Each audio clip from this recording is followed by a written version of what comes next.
Hello everyone, मेरा नाम है कृष्णा और मैं आपका स्वागत करता हूं फिजिक्स ज्ञान मुकेश नायक चैनल में।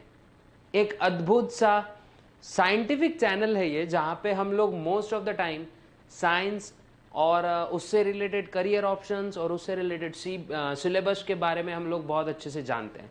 ठीक है, जानकारी लेते हैं मोस्टली। ठीक है, और बहुत ही अलग अलग टीचर्स यहाँ पे आते हैं और मस्त आप लोग को एकदम ज़बरदस्त वाले लेक्चर्स और अमेजिंग से एक्सपीरियंस आप लोग के साथ हम लोग शेयर करते हैं। ठीक है, और इसी के साथ आज जो मैं आप सबके सामने आया हूं चैप्टर लेने के लिए, लेसन, वो है साइंस 2 का लेसन है और उसका नाम है heredity and evolution.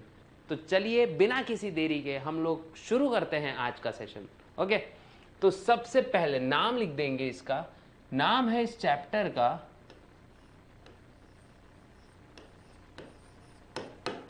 Heredity and evolution.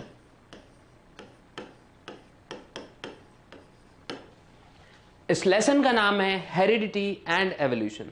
ठीक है, और इसके बारे में हम लोग यही मतलब देखने वाले हैं और इसी के बारे में इन डेप्थ हम क्या करेंगे, जानकारी लेने की कोशिश करेंगे। ठीक है, और अच्छे से इस चैप्टर को हम लोग सीखेंगे।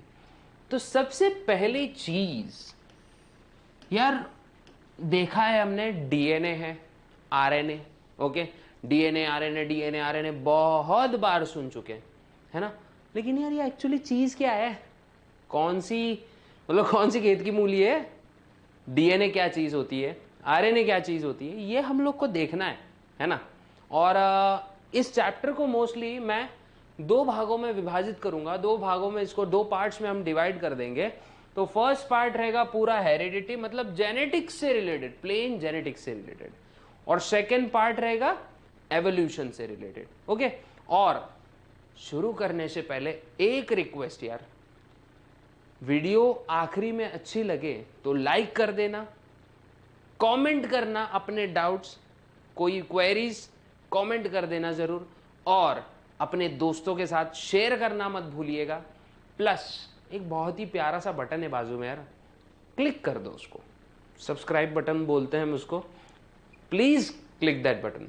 और साथ ही साथ बेल आइकन आएगा, मस्त एकदम दबा देना उसको, और रीसेंट नोटिफिकेशंस आप तक यूं आएंगे। ठीक है, तो चलिए शुरू करते हैं आज का सेशन। सबसे पहले ये स्टार्ट करने से पहले हम लोग देखते हैं कि जेनेटिक्स क्या होता है भाई। जेनेटिक्स, टेंशन मत लो, बहुत लोगों को पता होगा, और जिसको नहीं पता टेंशन नहीं है, भाई आया है बता के जाएगा। ठीक है, जेनेटिक्स क्या होता है, यह होता है branch of biology, branch of biology. What is genetics? It is nothing but it is a branch of biology which deals with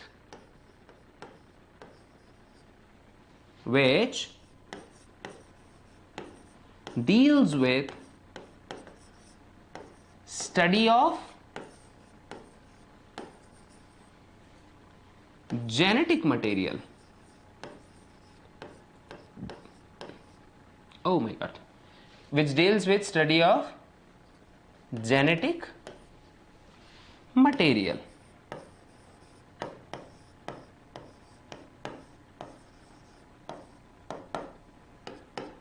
Which deals with study of genetic material. What is genetics?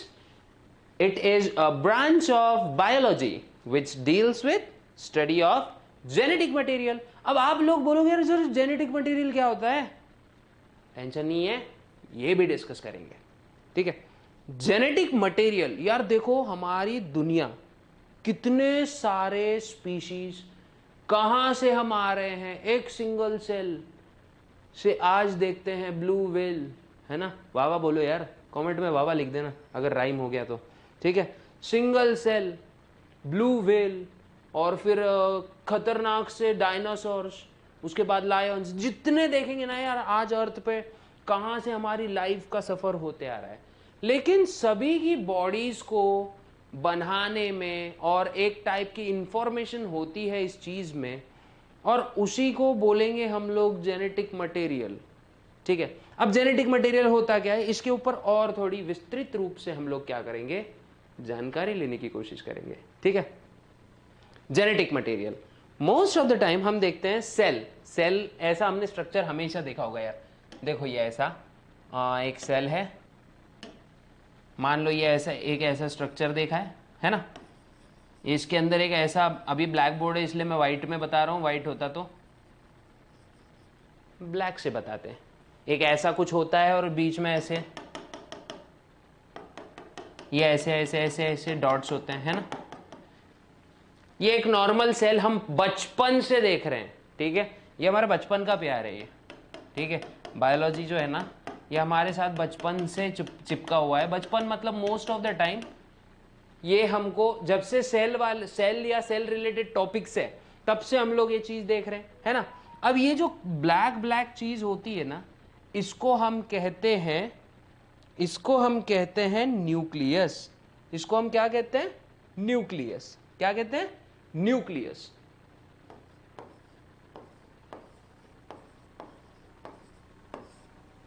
इसको हम कहते हैं nucleus. Okay, nucleus. और ये बाजू में जो होता है वो है साइटोप्लाज्म। थोड़ा सा ऑफ द टॉपिक जाएंगे, लेकिन ऑफ द टॉपिक जाके ही ऑन द टॉपिक की चीजें समझ सकते हैं हम लोग इस चैप्टर से। अब ये न्यूक्लियस है, सभी को पता है न्यूक्लियस। और पहले से देखा हमने कि nucleus contains genetic material. Okay, और यही जेनेटिक मटेरियल जो है ये एक्चुअली आता है कितना, जेनेटिक मटेरियल देखो, जेनेटिक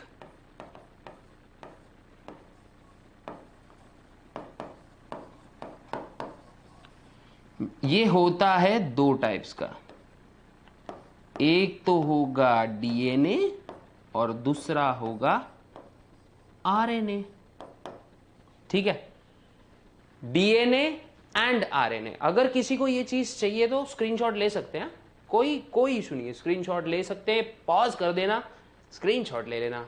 ठीक है, इसको हम थोड़ा सा अभी ऊपर मूव करने वाले हैं। अब कितने बच्चे बोल रहे होंगे है आरएनए थोड़ी ना जेनेटिक मटेरियल है। यस इट इज, लेकिन ये सिर्फ कुछ वायरसेस में जेनेटिक मटेरियल है। लेकिन मोस्ट ऑफ द ऑर्गेनिजम्स में जेनेटिक मटेरियल जो होता है वो होता है डीएनए। क्या होता है, डीएनए। अब देखो हमने देखा था ना डीएनए आरएनए। अगर देखो डीएनए जो है ये most of the organism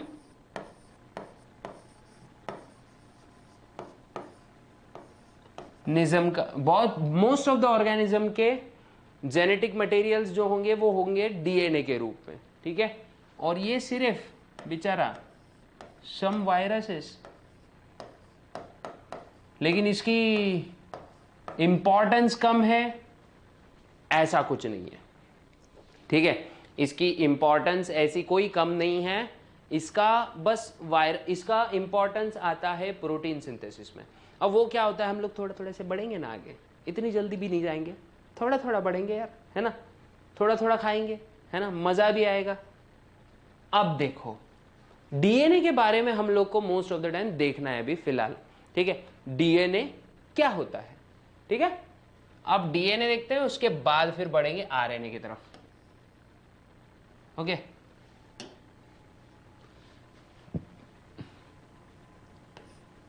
DNA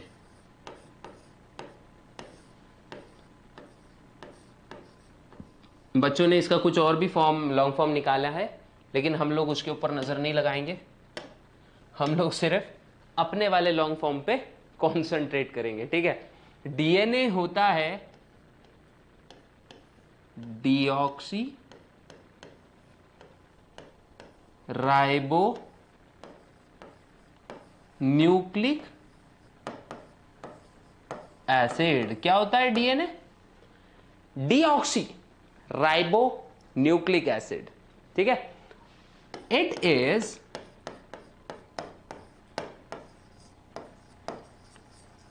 genetic material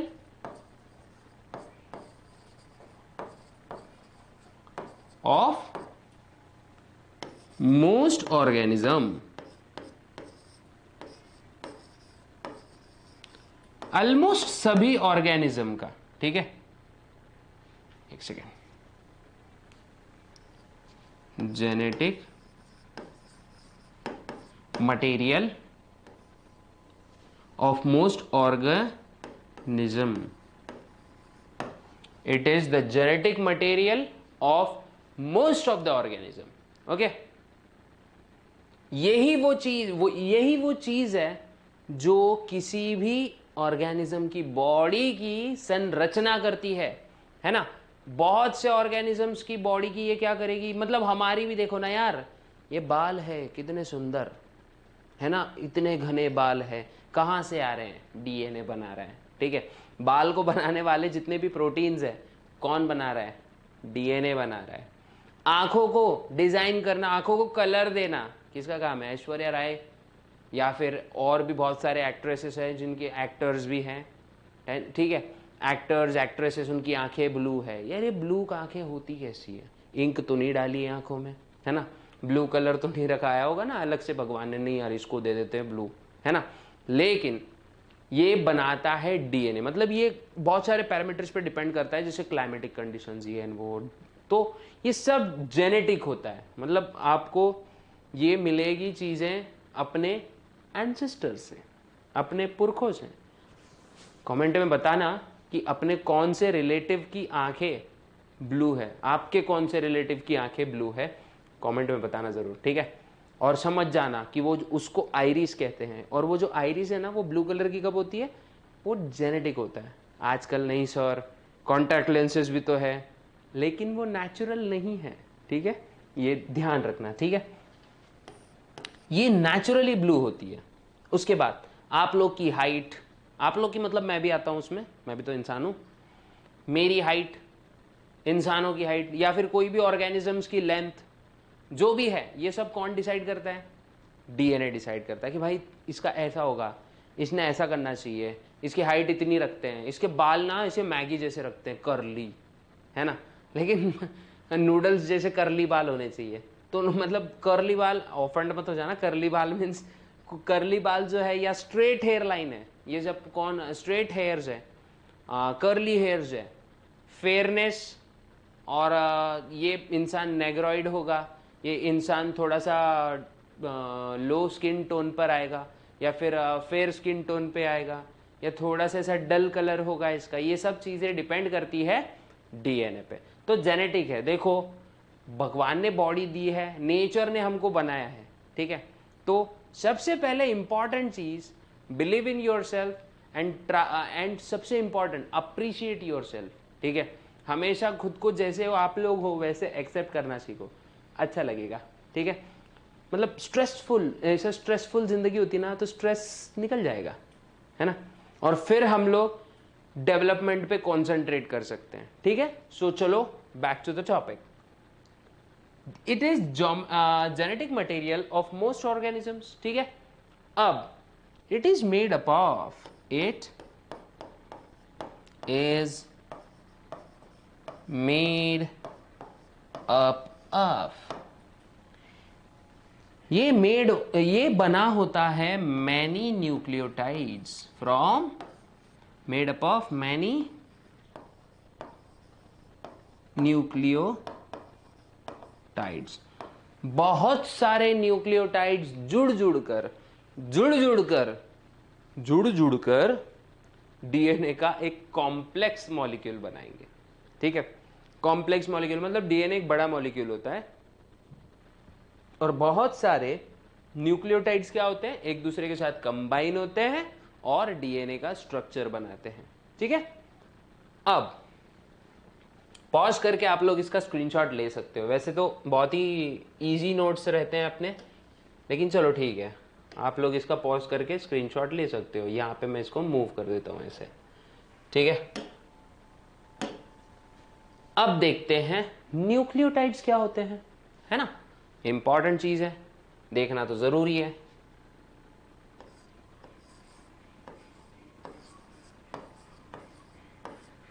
nucleotides ये क्या होते हैं? बिल्डिंग ब्लॉक्स, बिल्डिंग ब्लॉक्स बोलो या फिर इसको बोलो मोनोमर्स, मोनोमर ऑफ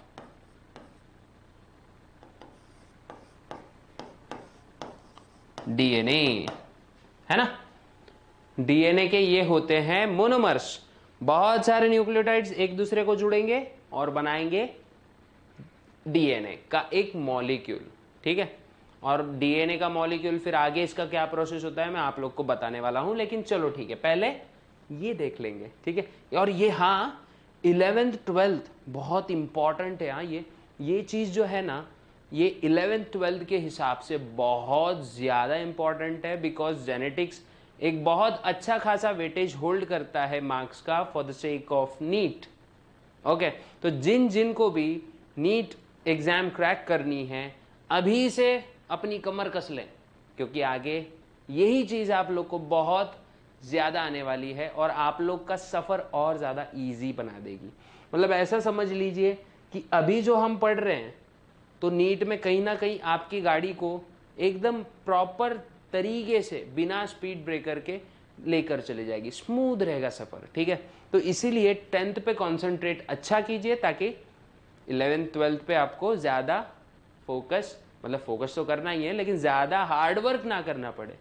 और वो वर्क ही क्या जिसमें हार्ड वर्क करना पड़े, है ना। स्मार्टली वर्क कीजिए, ठीक है। अब देखिए न्यूक्लियोटाइड्स ये होते हैं बिल्डिंग ब्लॉक्स। ओके, अब बिल्डिंग ब्लॉक्स जो है, मतलब बिल्डिंग ब्लॉक्स मतलब डीएनए के बिल्डिंग ब्लॉक्स, हाँ सभी चीज के नहीं। जैसे देखो दीवार है, ईट बाय ईट, ईट बाय ईट, देखो अलग अलग बहुत सारी ईंटें रखते हैं, एक बड़ी सी दीवार बन जाती है ना। मीन्स और भी मोतियों की माला, देखो एक एक मोती जोड़ते हैं जोड़ते हैं जोड़ते हैं से पिरोते रहते हैं, मतलब मोती का हार बनता है ना। और ऊपर से फूल माला जो है, बहुत सारे फूल जोड़ेंगे तो एक बड़ी सी माला बनती है। वैसे ही बहुत सारे न्यूक्लियोटाइड्स एक मतलब एक जगह पे ऐसे कंबाइन होते हैं और क्या बनता है, डीएनए का एक मॉलिक्यूल, ठीक है। अब देखते हैं डीएनए न्यूक्लियोटाइड्स। अब न्यूक्लियोटाइड्स जो डीएनए के हैं वो एक्चुअली कितने कितने चीजों से बनते हैं, 3 चीजों से, ठीक है। डीएनए के न्यूक्लियोटाइड्स बनते हैं 3 पर्टिकुलर कंपोनेंट से, सॉरी पर्टिकुलरली 3 कंपोनेंट से। ओके, 3 कंपोनेंट्स में पहला आता है डीऑक्सीराइबोज शुगर। कौन सी शुगर है ये, डीऑक्सीराइबोज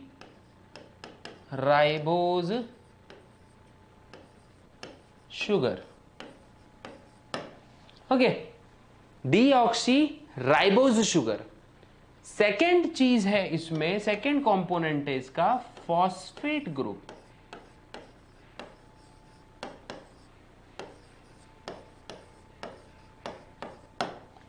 फॉस्फेट ग्रुप। और जो थर्ड मोस्ट कंपोनेंट है इस चीज का वो है नाइट्रोजन बेस।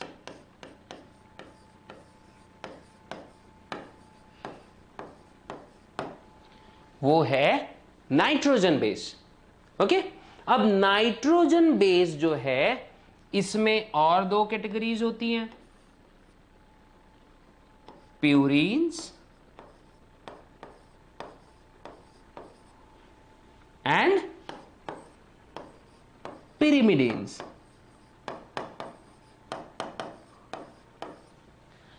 प्यूरीन्स and pyrimidines. अब जो डीएनए है ना, मैं आप लोग को अभी डीएनए का मतलब ड्रॉ करके दिखाऊंगा स्ट्रक्चर, कैसे कैसे डीएनए एक्चुअली दिखता है, ठीक है। तो प्यूरीन्स एंड पिरिमिडिन्स, किसी को अगर शॉर्ट मीन्स इसका स्क्रीनशॉट लेना है तो ले सकते हैं, पॉज कर दीजिएगा एक बार, बस आपको स्क्रीनशॉट मिल जाएगा। ओके, अब देखिए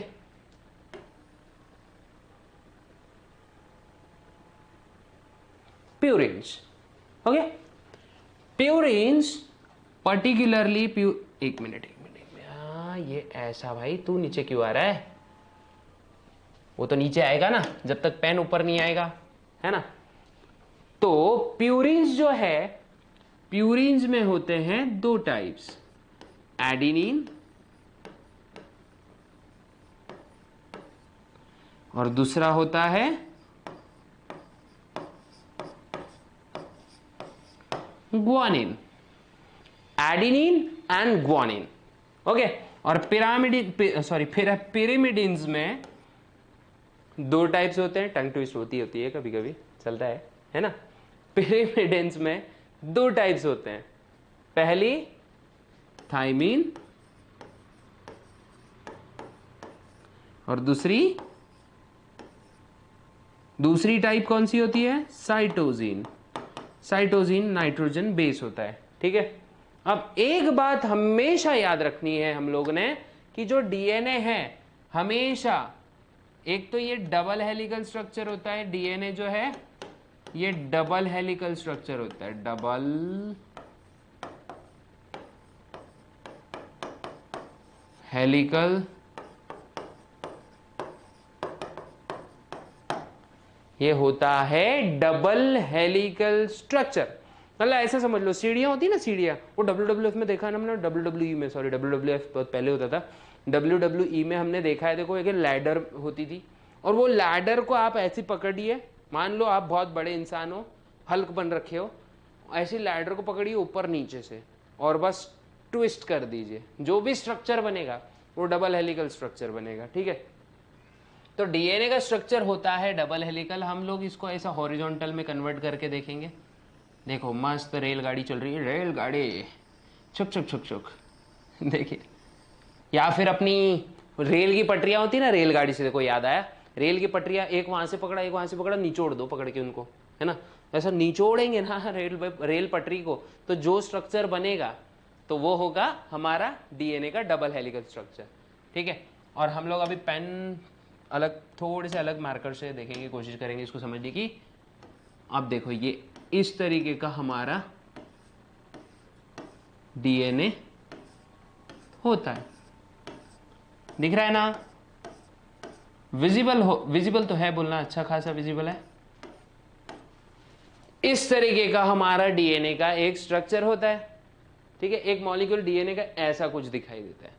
अगर आप लोग को डीएनए के ऊपर एक अलग से वीडियो चाहिए कि उसका मेजरमेंट कितना होगा, उसके मतलब दो स्ट्रैंड्स के बीच का डिस्टेंस कितना होगा, उसमें कंपोनेंट्स का मॉलिक्यूलर स्ट्रक्चर कैसा होगा, तो कमेंट बॉक्स में जरूर बताइएगा, उसके लिए हम एक सेपरेट वीडियो पे डिस्कस करेंगे, ठीक है। अभी फिलहाल हम लोग कॉन्सेंट्रेट करते हैं 10th के ऊपर, ओके। तो देखो डीएनए का मॉलिक्यूल कुछ इस प्रकार दिखता है, जो कि एक ट्विस्टेड लैडर शेप का होता है, मतलब इसी को कहते हैं हम डबल हेलिकल स्ट्रक्चर, ओके। अब इसको थोड़ा सा मूव करते हैं ताकि हम लोग आगे का भी देख सकते हैं। अब देखो ये यहां पर जो दिख रहा है ना आपको, हम लोग कोशिश करेंगे इसको ये वाले मार्कर से, ठीक है। अब देखो ये यहां पे ये एक है, ये एक है, ये दो नाइट्रोजन बेसेस देखो ये ऐसे जुड़े होते हैं, दिख रहा है? ये दो नाइट्रोजन बेसेस सामने सामने जुड़े होते हैं, और इसी को हम कहते हैं कॉम्प्लीमेंट्री बेस पेयरिंग, जो कि मैंने आपको जैसे बताया डीएनए के ऊपर अगर आप लोग को अलग से वीडियो चाहिए, आपको सीखने की इच्छा हो रही है और आपको डीएनए का स्ट्रक्चर सीखना है अच्छे से, तो आप हमें कमेंट बॉक्स में जरूर बताइएगा, ठीक है। अब देखो डीएनए के आमने सामने जो बॉन्ड्स होते हैं, जो न्यूक्लियोटाइड्स जुड़े होते हैं, जो नाइट्रोजन बेसिस एक में के साथ में जुड़कर दो डीएनए के स्ट्रैंड को होल्ड करके रखते हैं, तो उन्हें हम बोलते हैं कॉम्प्लीमेंट्री बेस पेयरिंग। क्या बोलेंगे हम लोग उसको? Complementary base pairing, okay. अब कॉम्प्लीमेंट्री बेस पेयरिंग जो है कैसे होती है, एक बात हमेशा याद रखना, जो प्यूरिन्स है हमेशा पिरिमिडिन से जुड़ेंगे,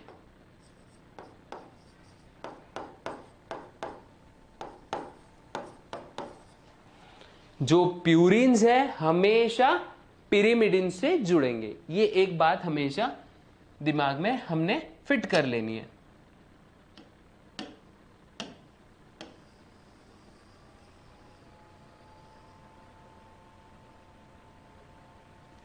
ठीक है,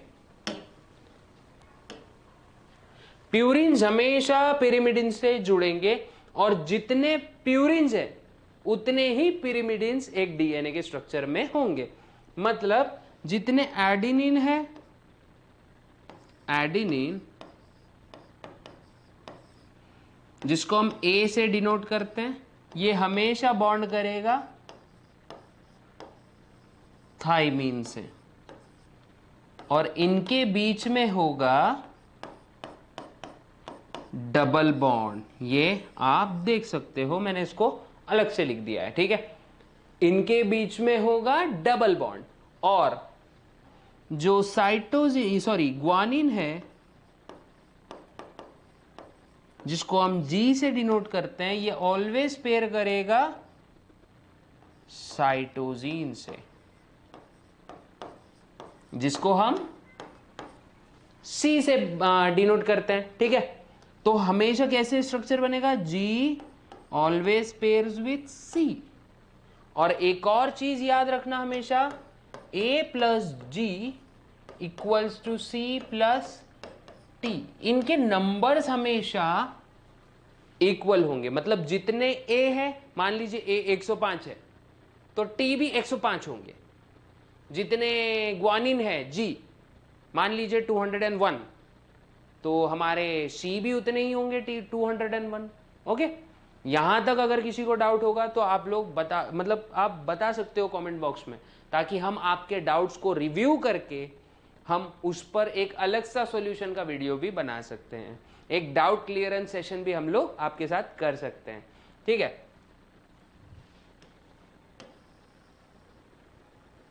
अब देखते हैं डीएनए के बारे में ही देख रहे हैं हम, तो एक चीज और देख लेते हैं। डीएनए जब खुद की कॉपीज बनाता है तो उसी चीज को हम बोलते हैं रेप्लिकेशन। क्या कहते हैं, रेप्लिकेशन। तो चलिए देखते हैं, एक ओवरव्यू लेंगे रेप्लिकेशन का कि रेप्लिकेशन होता क्या है। ओके,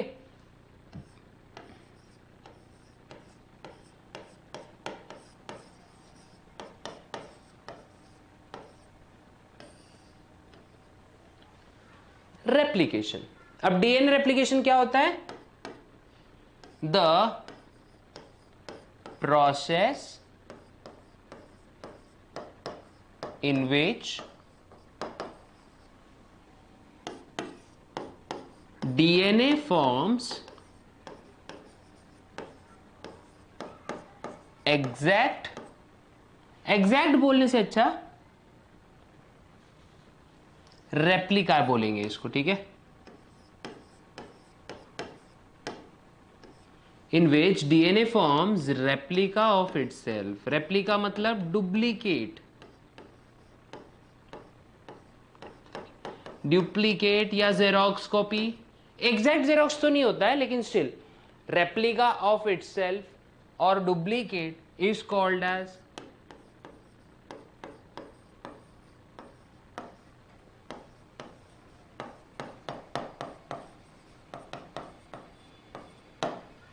रेप्लिकेशन, ठीक है। मतलब समझ लीजिए ये एक डीएनए का स्ट्रैंड है, थोड़ा इसको सीधा कर दिया हमने और अब इसको नहीं क्या ऐसा खोल देंगे, ये खोलना स्टार्ट कर दिया, ठीक है।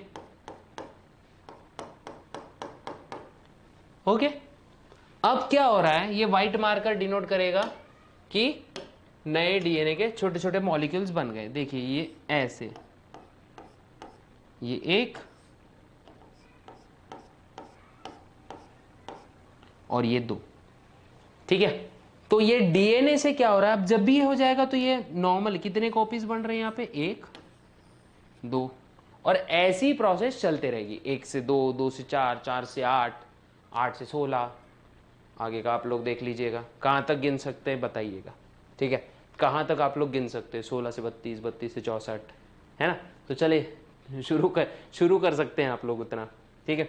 और कहाँ तक बिना देखे आप लोग रुक सकते हैं बताइएगा जरूर। कहाँ तक गिनती करते करते कहाँ तक गए आप लोग, हमको बताइएगा जरूर कमेंट बॉक्स में, ठीक है। अब देखिए रेप्लिकेशन, है ना। तो रेप्लिकेशन हमने देखा जिसमें डीएनए जो है एग्जैक्ट खुद की रेप्लिका बनाता है। आप लोग देख सकते हैं बोर्ड पे, और किसी को नोट्स चाहिए तो आप लोग इसको स्क्रीनशॉट भी मार सकते हैं पॉज करके। ओके, अब देखिए रेप्लिकेशन हमने देख लिया।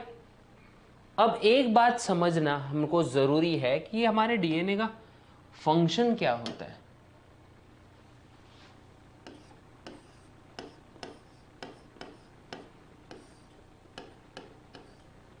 DNA carries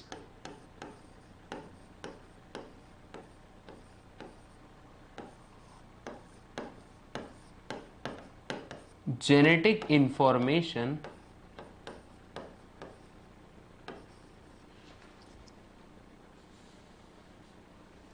DNA carries genetic information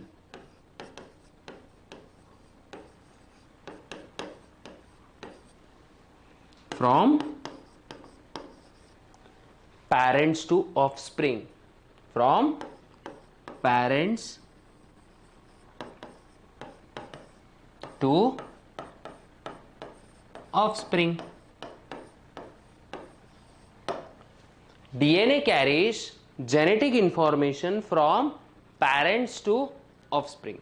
ये बहुत इंपॉर्टेंट इसका एक फंक्शन है। देन एक और चीज,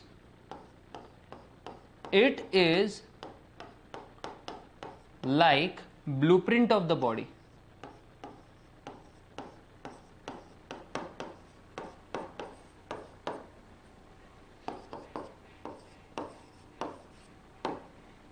it is like blueprint of the body. Blueprint means मतलब मान लीजिए आप एक बड़ी सी बिल्डिंग बना रहे हो। बिल्डिंग बनाने से पहले आप एक लेआउट डिजाइन करते हो, राइट? लेआउट डिजाइन करते हो मतलब हमारा घर दिखेगा कैसे, ऐसे मतलब बोलते नहीं क्या, यहाँ पर ये दीवार होगी, यहाँ पे ऐसा खिड़की होगी, यहाँ पे एक हम लोग इंटीरियर में ऐसा एक्सेंट वॉल रखेंगे, और ये एंड मैनी मोर, ठीक है? वैसे ही डीएनए भी क्या करता है, ये इंसान की हाइट 5 फुट 6 इंच होगी, मतलब डीएनए को तो ये नहीं समझता है कितने इंच और कितना क्या, वो तो हमने बनाए पैरामीटर्स है। लेकिन ये इंसान इतना ही बढ़ेगा, इसके बाद नहीं बढ़ेगा, या ये जानवर इतना ही बढ़ेगा, इसके बाद नहीं बढ़ेगा, ठीक है? तो और ऐसी चीजें चलते रहती है, और डीएनए सब डिसाइड करता है। इस इंसान के बाल स्ट्रेट होंगे, लाइट ब्राउन होंगे, इसकी आईज थोड़ी सी ग्रेइश होगी, ग्रे मीन्स ग्रीनिश होगी, ग्रेइश भी होती है कभी कभी, ठीक है, ब्राउनिश होगी, या फिर ये इंसान एक बहुत ज़्यादा काले बाल हो गए इसके, या फिर हम बोलेंगे ये इंसान की बॉडी स्ट्रक्चर अच्छी होगी, या ये इंसान थोड़ा स्किनी टाइप का होगा। तो ये सब कौन डिसाइड करता है? डीएनए ही डिसाइड करता है। मतलब ऐसे समझ लीजिए यार, ये मास्टर मॉलिक्यूल है, हम कुछ भी कर ले, ससुरा ये कुछ नहीं करने देगा, ठीक है? लिमिट रख के रखेगा यार, बहुत ही लिमिटाइज कर देगा, है ना? और इसके ऊपर हम जा नहीं सकते और चले गए तो यार मार्वल मूवीज में, मार्वल कॉमिक्स वगैरह में हल्क बन जाता है, यहाँ कुछ और हो जाएगा, ठीक है?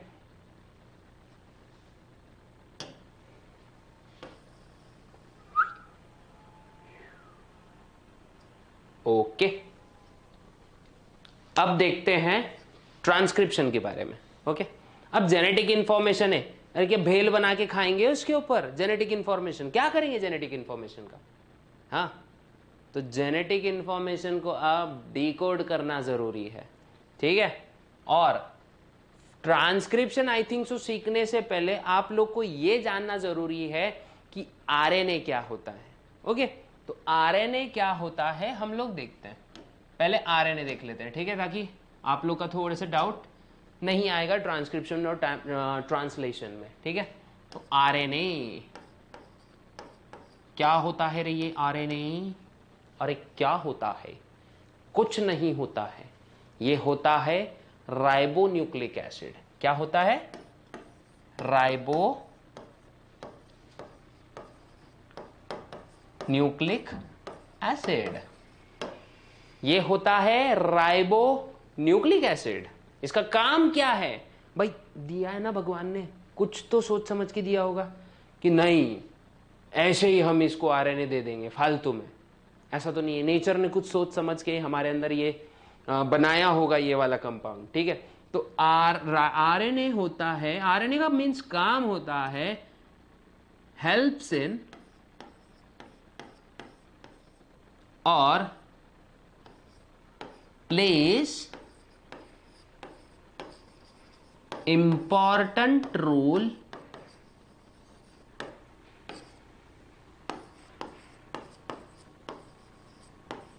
in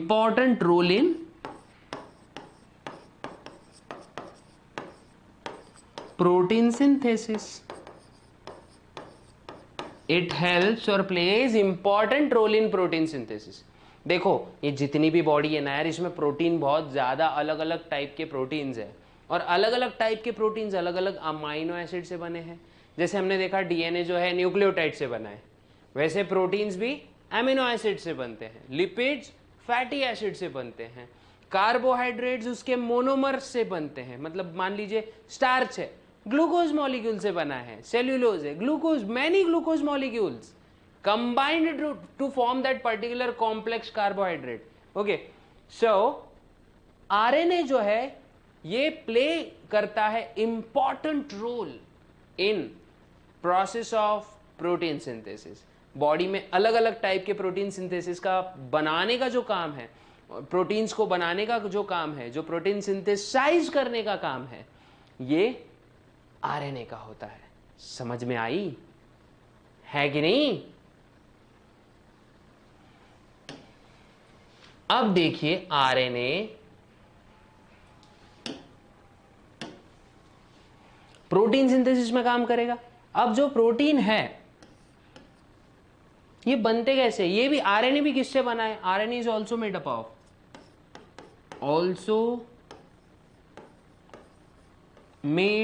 ऑफ मैनी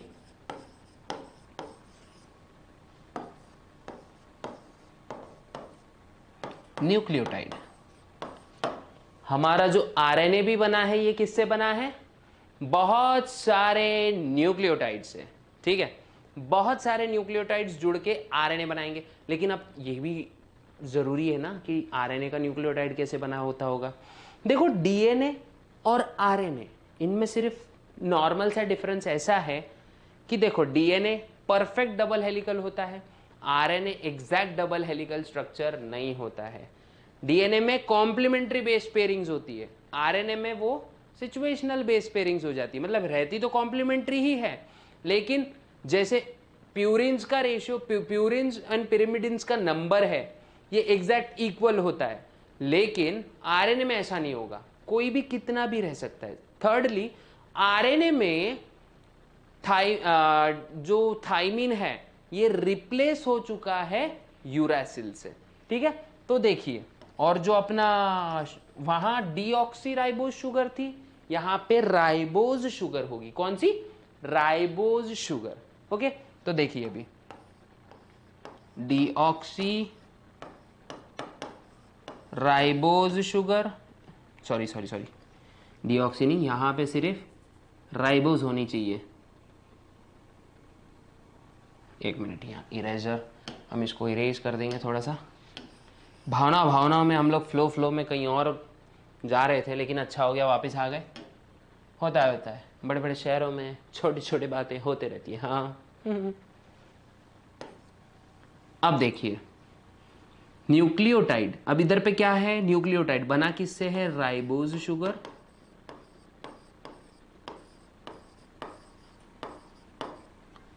देन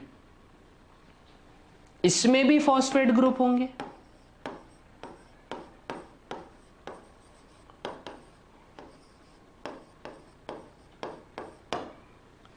और इसके अंदर भी नाइट्रोजन बेसेस होने वाले हैं, है ना? नाइट्रोजन बेसेस इसमें भी रहेंगे। ओके, अब इसमें नाइट्रोजन बेसेस का हाल देखते हैं थोड़ा।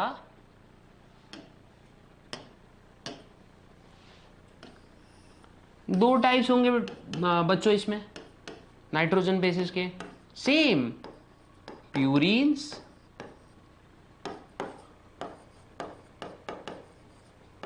पिरिमिडिन्स। प्यूरिन्स में इसमें होते हैं सेम एडेनिन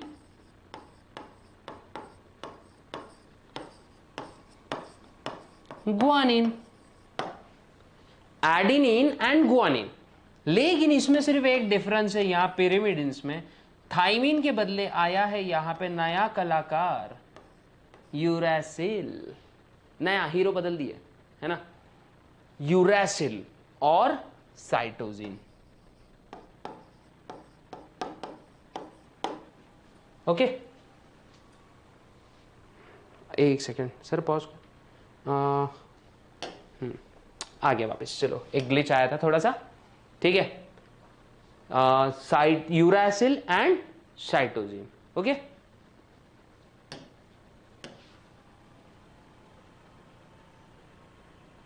ये आपको अगर लिखना है समझो तो आप लोग स्क्रीनशॉट ले सकते हो, कभी भी पॉज करके एनी टाइम, कोई प्रॉब्लम नहीं है, ठीक है।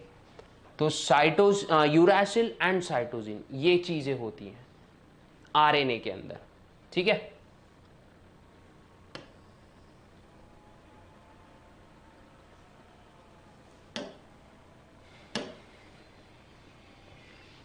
अब यहां तक तो हमने देख लिया आरएनए, लेकिन अब एक चीज होना चाहिए, हमको पता होना चाहिए टाइप्स कितने होते हैं आरएनए के, टाइप्स ऑफ आरएनए।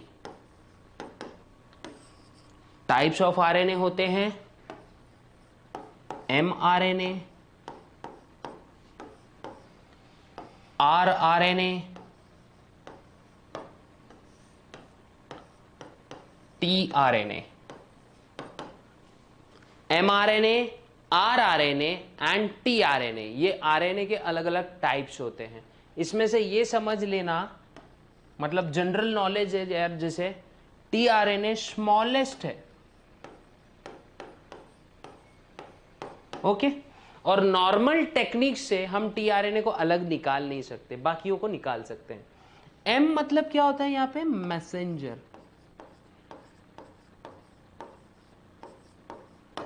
आर होता है राइबोसोमल, और टी होता है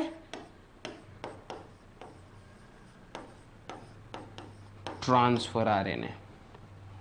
मैसेंजर आरएनए, आरआरएनए मतलब राइबोसोमल आरएनए, और टीआरएनए मतलब ट्रांसफर आरएनए।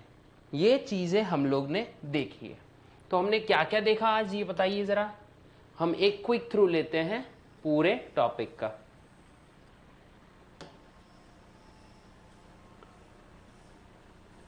ये हमने आज के टॉपिक में देखा कि डीएनए क्या होता है, आरएनए क्या होता है, जेनेटिक्स क्या होता है। ओके अब देखिए, जेनेटिक क्या होता है, ब्रांच ऑफ बायोलॉजी, विक विक इट इज विच, ओके विक हो गया वो, branch of biology which deals with study of genetic material, ठीक है। फिर हमने देखा जेनेटिक मटेरियल क्या होता है। जेनेटिक मटेरियल कुछ नहीं, ये बेसिक, ये मास्टर मॉलिक्यूल होता है कोई भी ऑर्गेनिज्म का, जो उसकी पूरी बॉडी की मेटाबॉलिक एक्टिविटीज से लेके उसके पूरी बॉडी की संरचना करने में हेल्प करेगा। ओके फिर जेनेटिक मटेरियल हमने देखा दो types, DNA and RNA. DNA क्या है, डीऑक्सीराइबोज न्यूक्लिक एसिड। आरएनए क्या है, ribose nucleic acid. Most of the जानवरों में या फिर मोस्ट ऑफ द ऑर्गेनिज्म में डीएनए ये जेनेटिक मटेरियल होता है, ठीक है। और डीएनए के स्ट्रक्चर के लिए अगर आप लोग को लगता है कि नहीं हमको डीएनए का डिटेल्ड स्ट्रक्चर पढ़ना है, वो भी एकदम इंटरैक्टिव मैनर में, ताकि हर चीज मेमोराइज हो जाए, हर चीज अच्छे से याद हो जाए, तो इसके लिए हम लोग एक अलग सी वीडियो बनाएंगे, ठीक है। और कमेंट में जरूर बताइएगा कि अगर आपको डीएनए पे कोई अलग से वीडियो चाहिए क्या, ठीक है। और इसके बाद जो हमने देखा डीएनए, डीएनए जो था इसका नाम क्या था, डीऑक्सी, मतलब लॉन्ग फॉर्म क्या है इसका, डीऑक्सी राइबो न्यूक्लिक एसिड, ठीक है। एक चीज याद रखना, डीएनए पे होता है स्लाइट नेगेटिव चार्ज।